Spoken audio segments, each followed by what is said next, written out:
تو علی فیض صاحب حکومت اس وقت ہر ممکن کوشش کر رہی ہے کہ اچھے اکنامک پلانز بنائے جائیں, آگے اسٹیبلٹی کی طرف بڑھا جائے.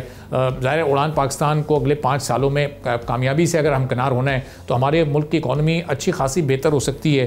یہ جو نئے پلانز اور نئے اس وقت حکومت کچھ چیزوں پر عمل درآمد کرنے جا رہی ہے, آپ کے خیال میں کتنی کامیابی کے امکانات ہیں؟ جی, اکانومک پلاننگ جو ہے اور اس میں ڈیسیجن میکنگ میں ہمیشہ ٹریڈ آفس ہوتے ہیں. ہر ڈیسیجن کا ایک پازیٹیو پہلو ہوتا ہے اور کچھ ایسا پہلو ہوتا ہے جس سے کچھ لوگوں کو اور کچھ ایسپیکٹس میں اس کا نقصان ہوتا ہے.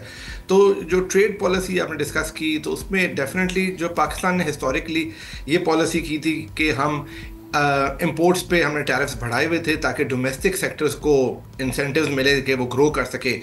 کچھ انسینٹیوز ایسے ہیں جو کئی سالوں سے یا کچھ دہائیوں سے چلے جا رہے ہیں, مگر ان انسینٹیو دینے کے باوجود وہ جو سیکٹرز تھے وہ زیادہ کوئی ترقی نہیں کر سکے اور اپنے پیروں پہ کھڑے نہیں ہو سکے. انسینٹیو دینے کا افیکٹونیس جب ہی ہوتی ہے جب وہ انسینٹیو جو ہے وہ تھوڑی دیر کے لیے ہوں اور اس کے بعد فیز آؤٹ ہو جائیں. پاکستان میں انفارچونیٹلی جن سیکٹرز کو انسینٹیو دیے گئے اس کا نیگیٹو امپیکٹ ہوا کہ وہ کبھی اپنے پاؤں پہ کھڑے ہی نہیں ہو سکے کیونکہ ان کو اس انسینٹیوز کی عادت پڑ گئی.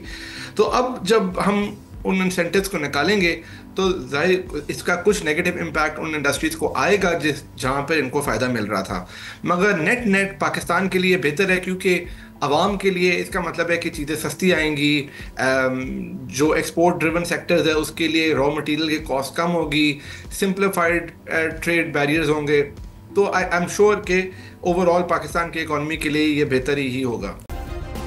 سبسکرائب کریں اور بیل دبائیں تاکہ کوئی خبر رہ نہ جائے.